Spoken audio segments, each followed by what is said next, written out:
Hello, my name's Les Miller, and I'm the author of Northern Light, a new book from Novalis. And I would like to talk to you today about how Northern Light can help us to nurture hope in this time of pandemic.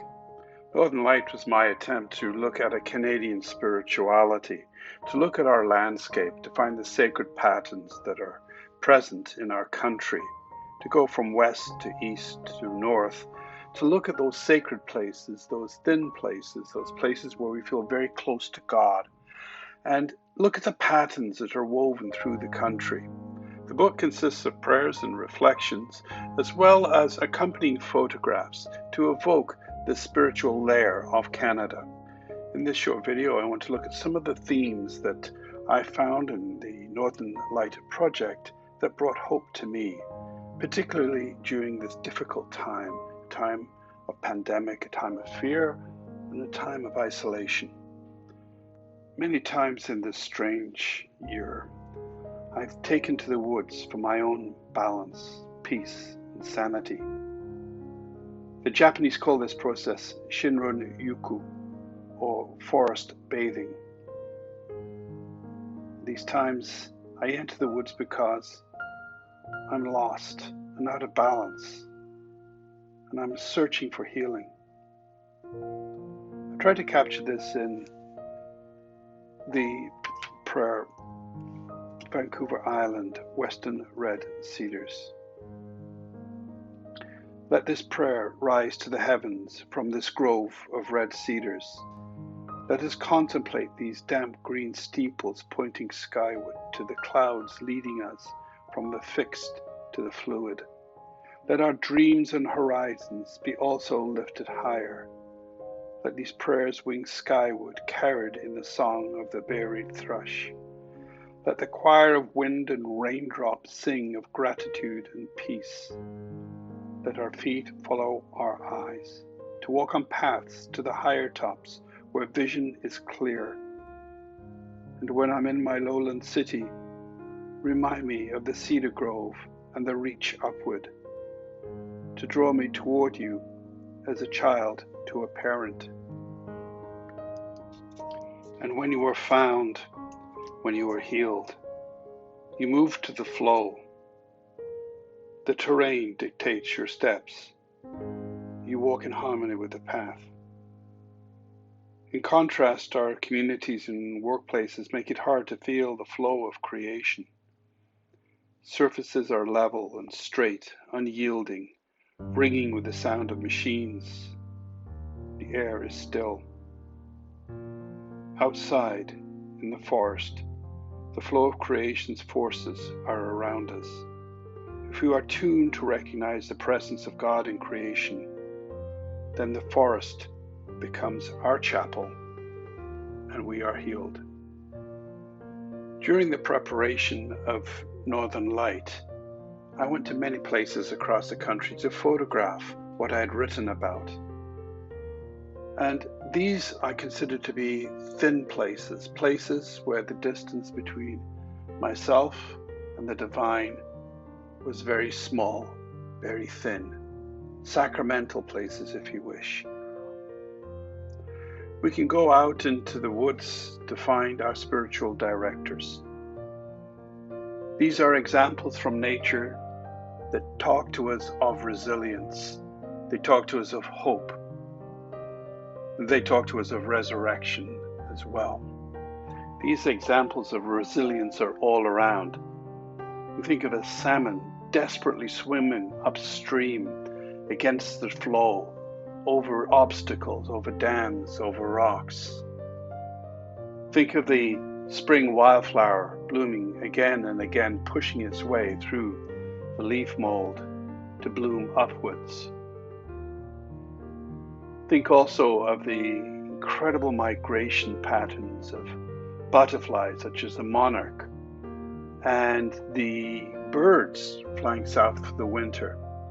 We can celebrate this resilience. This I try to do in Forest Floor Gospel. Standing in the forest chapel, I cross myself 3 times to ponder this sacred space. There's a choir of blue jays flitting among the hemlocks, Dappled sunlight plays on the maidenhair fern pathside. Then there's stump and sapling of yellow birch, a forest floor gospel. Old tree dying yet nurturing, fragile shoot yearning for light while rooting down through fiber turning to soil. Is this a new tree or ancient life resurrecting yet again? As I decay into soil, I wonder, what nurture can I be to a sapling? In this dripping western red cedar grove, I contemplate the sacred wisdom of this place, the lattice of life, the benediction of raindrops, the incense of cedars, the green grace of ferns, the whispered Amen. Walking in beauty restores the soul. It's a path of connection to God. And we know that God is the truly beautiful, and that when we are in beauty, we are close to God. In the book of wisdom we read, "For from the greatness and beauty of created things comes a corresponding perception of their Creator." By drawing close to created things, we draw close to their Creator, who is our healer.